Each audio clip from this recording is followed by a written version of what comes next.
jika ada formasi kosong sampai 3 kali Bapak Ibu guru itu nggak memenuhi passing grade, masih ada 50 memenuhi passing grade tetapi rankingnya kalah dengan teman yang lain, dan itu masih ada formasi kosong, maka nanti optimalisasi dilihat bisa dengan ranking lagi dia masuk. Kira-kira seperti itu Bapak Ibu. Itu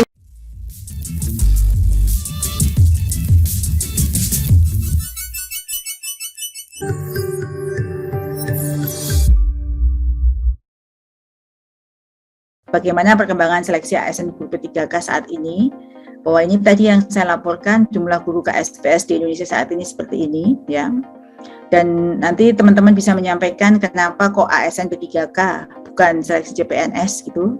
Karena kalau kita lihat rasionalnya seperti ini, kita ada sebenarnya kekurangan guru kita ini seperti ini. Kekurangan guru itu seperti ini ya. Jumlah guru P3K yang saat ini itu seperti ini.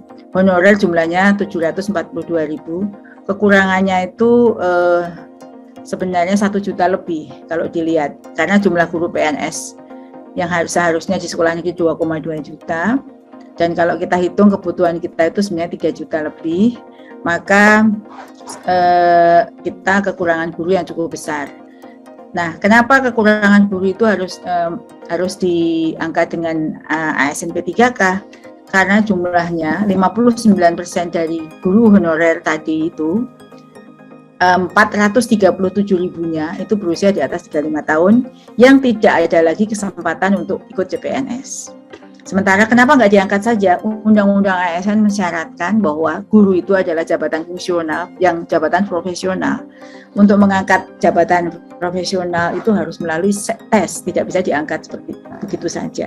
Itu sudah diatur dalam undang-undang. Jadi kalau kita mengangkat begitu saja seperti tuntutan para guru honorer, itu melanggar undang-undang yang ada. Dan itu tentu Kemenpan RB sangat tidak setuju dengan hal ini.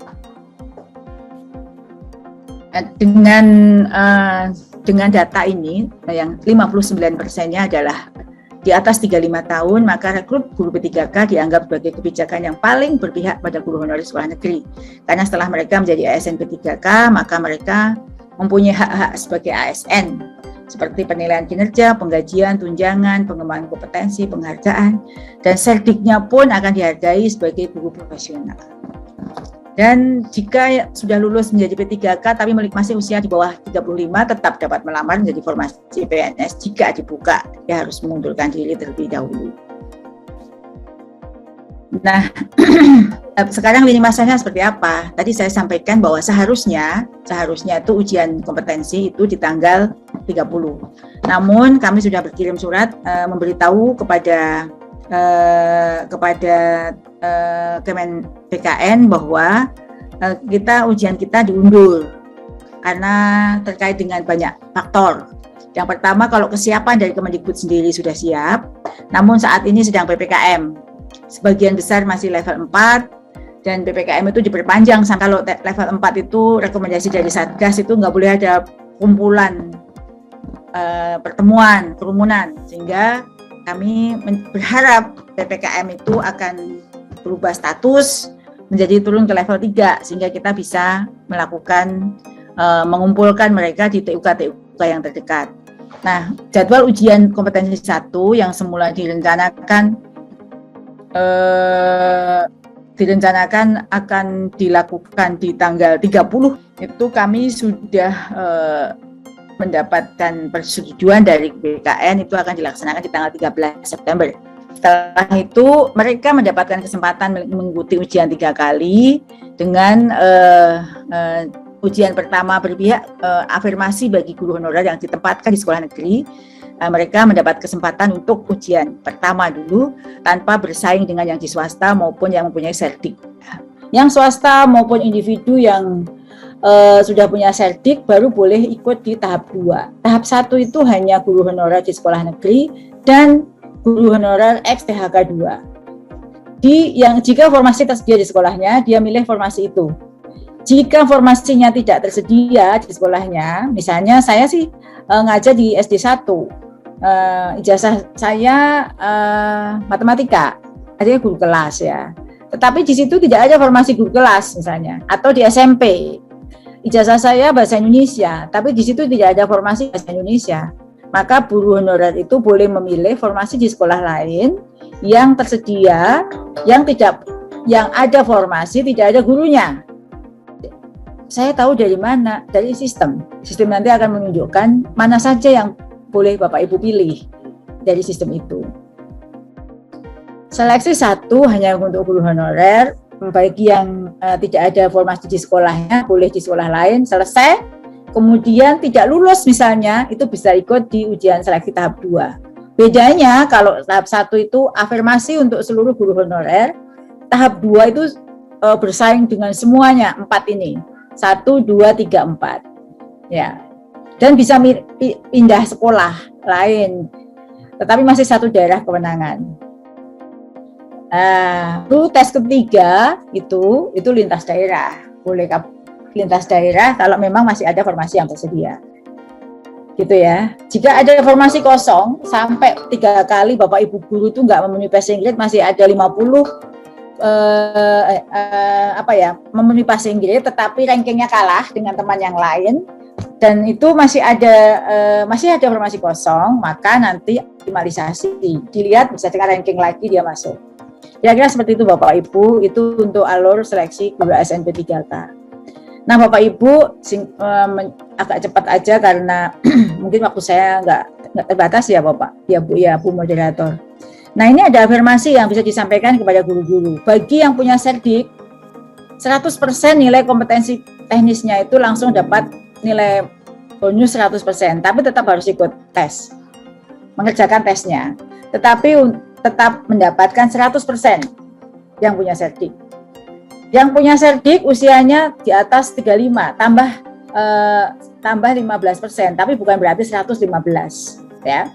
Bagi yang usia di atasnya, berarti yang diambil yang tertinggi adalah serdiknya.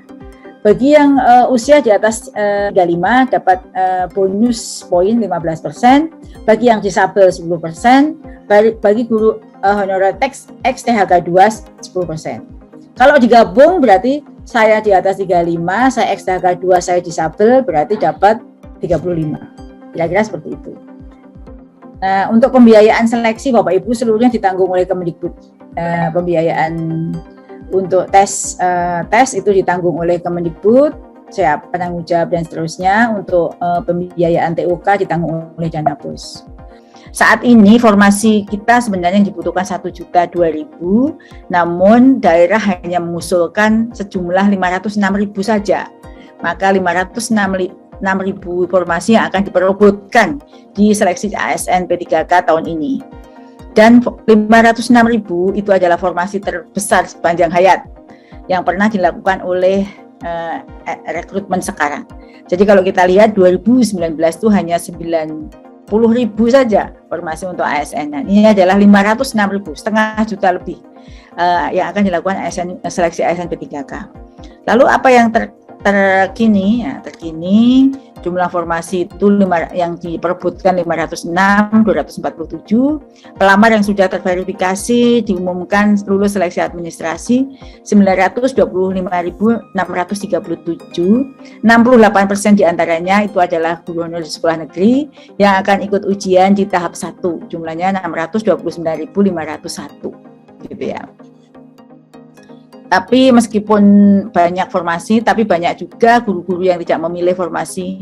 Yang tidak dipilih saat ini di tahap 1 adalah mereka yang daerah terpencil, seperti Nias Utara, Halmahera Utara, Barito Selatan, Timur Tengah Selatan, Halmahera Tengah, Maluku Baradaya, Halmahera Baradaya, dan seterusnya. Ini tidak ada yang melamar ya, jadi masih pilih yang di kota-kota saja. Instansi yang tidak membuka formasi adalah ini, banyak ya. Sumatera Utara, untuk guru-guru Provinsi Sumatera Utara tidak ada formasi yang diajukan. Jambi juga tidak mengajukan formasi.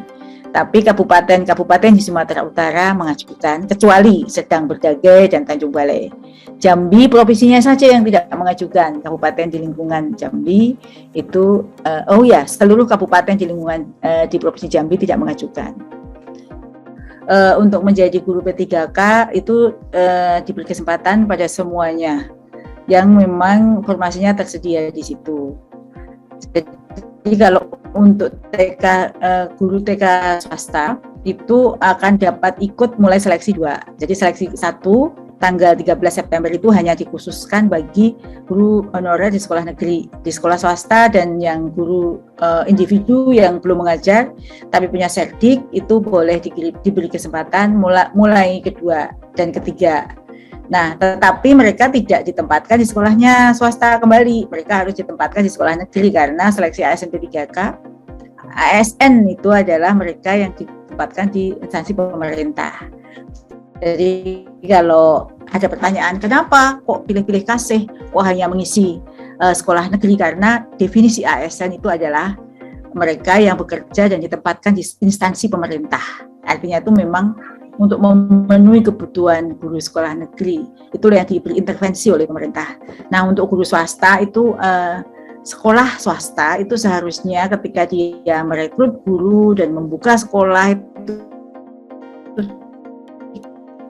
ada pertimbangannya masa cara ini. Itu mengapa ada pertanyaan seperti itu. Nah, mereka yang sudah lulus guru penggerak ya tetap harus ikut seleksi ASN P3K. Apakah otomatis serta-merta diterima? Tidak, karena seleksinya berbeda. Kalau seleksi guru penggerak itu melalui Ditjen GTK, sedangkan ASN P3K itu seleksinya melalui Panselnas. Panselnas itu keterlibatan antara lintas kementerian. Ketuanya adalah BKN, Kemendikbudristek, Pan-RB, ada BSSN, ada banyak yang disebut dengan Panselnas tersebut.